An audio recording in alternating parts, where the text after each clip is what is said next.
Hi everyone! This is Carla from Shopping Apps Tips PH at welcome sa aking YouTube channel.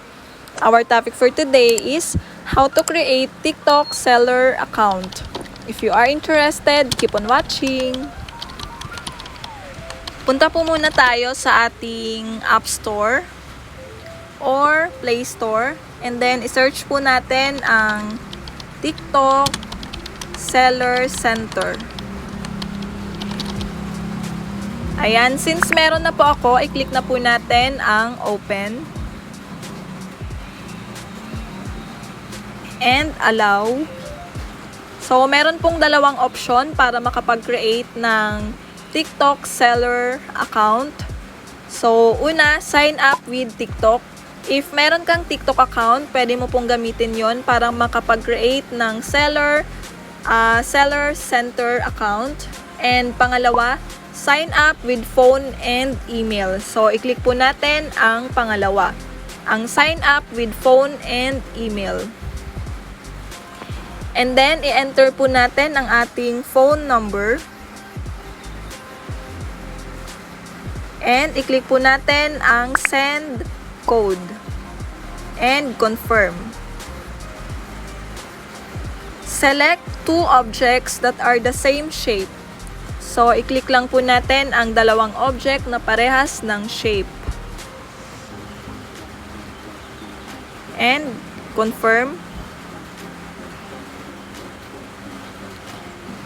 And then, antayin lang po natin ang code na isi-send sa ating mobile number. So, yung code na yon ay huwag nyo pong isi-share sa iba. So, dapat kayo lang po ang nakakaalam nun.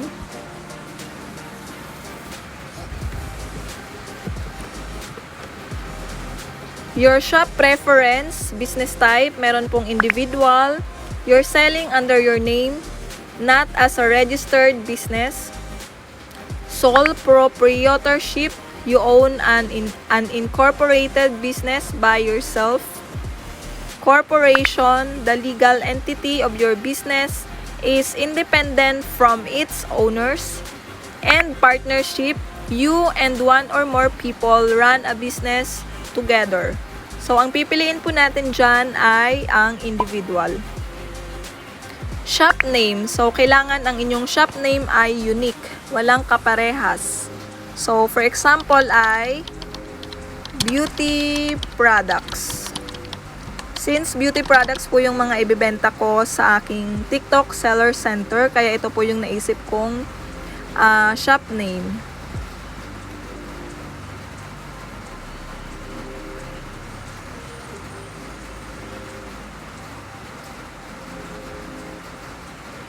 Ayan, beauty products by shopping apps. So, yon.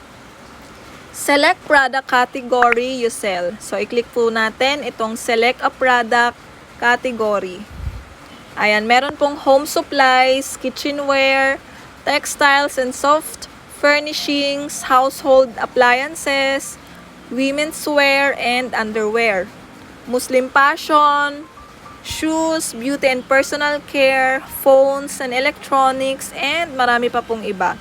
So, i-click po natin dito ang beauty and personal care.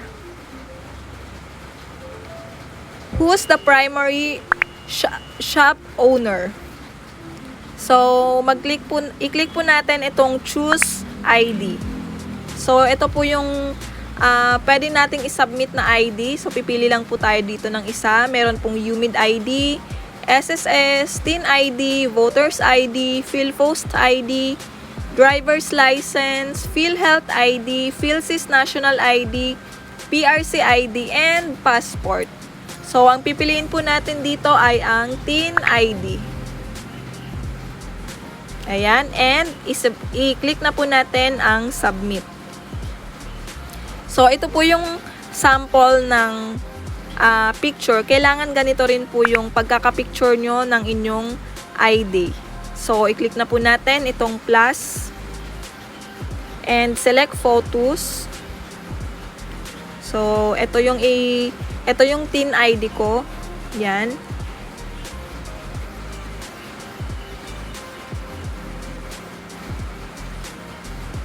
So, yon, okay siya. Tinanggap naman siya. Given name, ilagay po natin yung ating first name.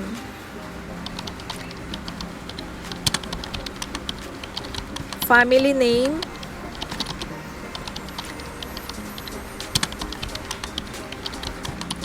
TIN ID number.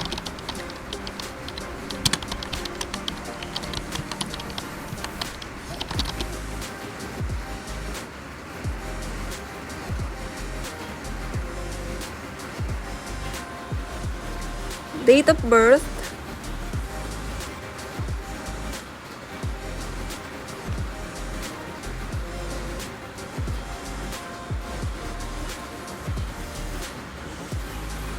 And isave na po natin.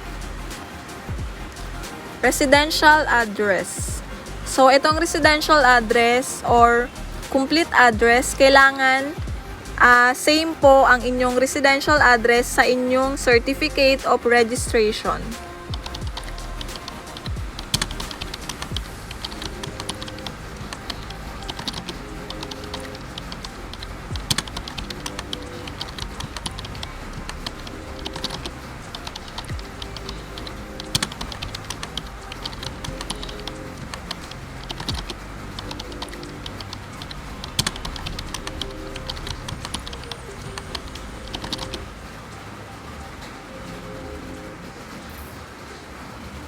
Okay, done na.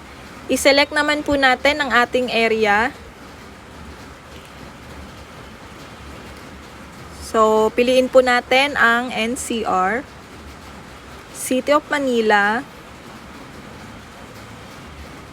Quezon City, and yung ating barangay.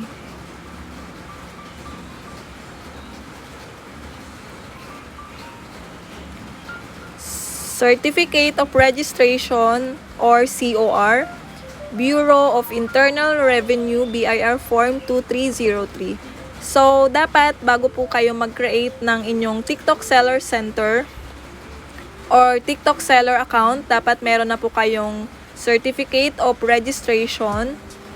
So, kung wala pa po kayo nito, meron po akong video. So, ililink ko na lang po or ilalagay ko po sa comment section yung link para meron po kayong guide kung paano kumuha ng Certificate of Registration sa BIR. So, since meron na ako, i-click na po natin itong may plus.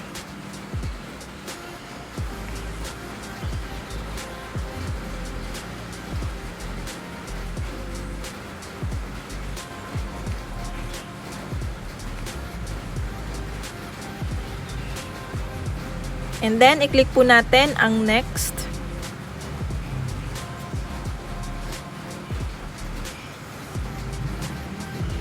Additional contact information, phone number. So, okay na po yan. Hindi ko na siya babaguhin. Sa email, okay na rin po yan. So, almost done. I-click na po natin ang submit.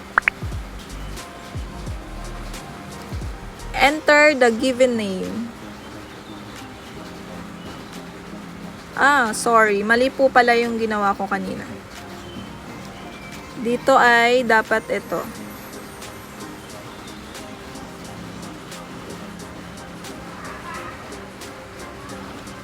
Okay, balik po tayo dito sa submit.